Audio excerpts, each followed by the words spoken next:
Assalamualaikum, salam sejahtera untuk kita semua.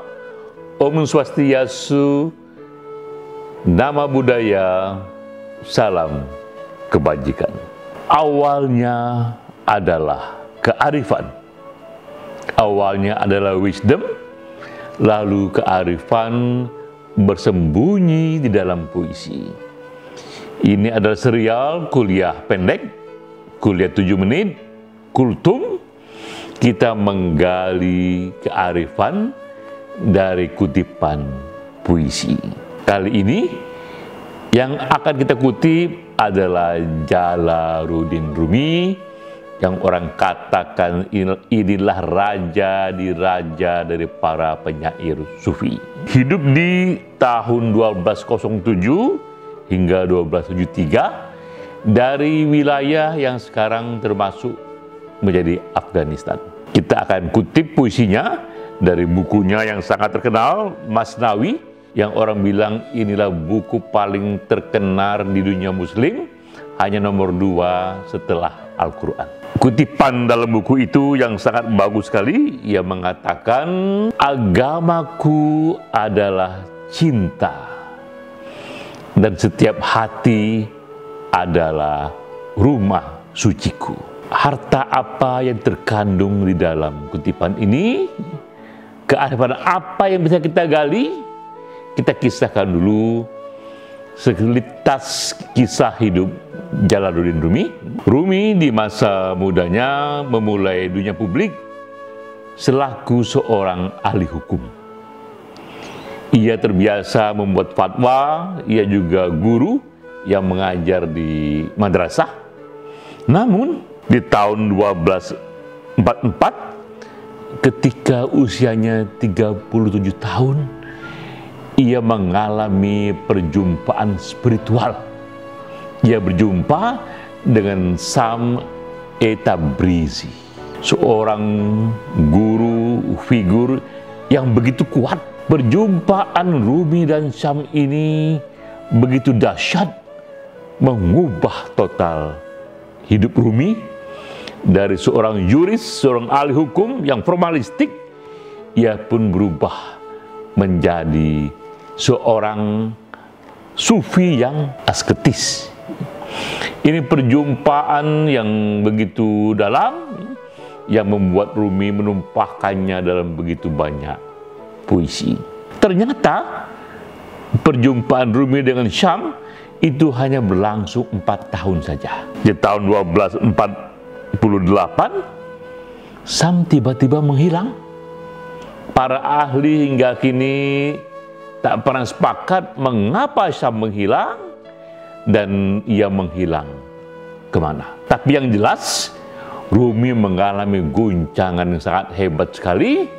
Ia mencari Sam ke sana dan kemari, dan akibatnya pula ini kegelisahan muncul di Rumi, dan kegelisahannya melahirkan begitu banyak puisi yang ia tunjukkan kepada Syam. Rumi wafat di tahun 1273. Berarti ia sudah hidup 30 tahun tanpa kehadiran Syam. Di era itu pun Rumi tetap sangat produktif. Ketika ia wafat, ia katakan kepada banyak halayak bahwa ia sangat ingin makamnya tidak dicari di bumi, tapi ada dalam hati manusia. Dan itu terjadi, memang di hati banyak manusia, orang masih mengingat Rumi. Ketika ia wafat, yang hadir dalam wafatnya itu, dalam makamnya itu, tidak hanya kaum muslim, tapi juga Yahudi dan juga Nasrani. Kini 800 tahun kemudian setelah Rumi tiada, berita di banyak situs, dan kita bisa cek juga di Google, Rumi dianggap hingga kini menjadi penyair yang paling terkenal bahkan di Amerika Serikat. Ini faktanya. Bahkan di Amerika Serikat 800 tahun setelah Rumi wafat, Rumi lebih banyak dibaca, lebih banyak dicari oleh orang-orang Amerika ketimbang para penyair dunia barat sendiri. Mengapa? Mengapa Rumi dicari dunia barat sampai sebegitu mendalam? Banyak yang mengatakan bahwa Rumi ini ia mewakili 3 figur sekaligus. Ia membawa kedalaman renungan dari seorang Buddha.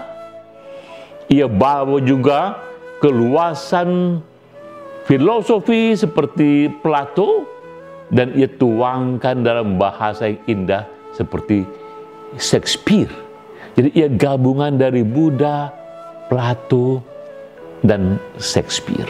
Yang juga kuat pada Rumi adalah ia membawa satu humanisme universal. Puisi-puisi Rumi di Amerika bahkan dibaca tak hanya di masjid, tapi juga di gereja, di sinagog, dan di universitas. Tidak hanya dibaca oleh sastrawan, tidak hanya dibacakan oleh mereka yang suka puisi, tapi juga dibacakan oleh para guru besar, juga oleh para artis Hollywood.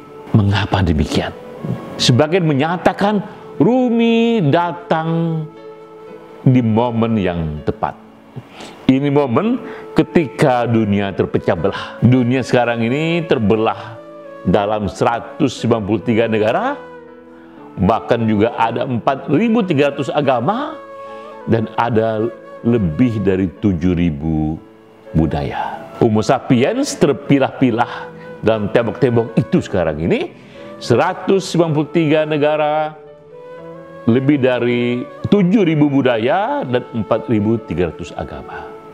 Rumi datang melewati tembok-tembok itu dan memberikan pesan seolah-olah semua kita ini adalah satu Homo sapiens, satu bumi, dan satu spiritualitas. Pesan Rumi sampai di sana.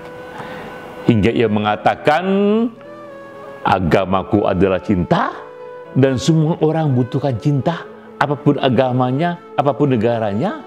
Dan dia katakan pula, setiap hati adalah rumah suciku, adalah rumah ibadahku. Itu pun juga memberi kedalaman yang sangat, karena pada dasarnya setiap manusia, apapun agamanya, apapun warga negaranya, apapun etniknya, memiliki rasa sepi yang sama, memiliki rasa senang yang sama, dan ia bisa disentuh oleh siapapun yang membawa renungan humanisme universal.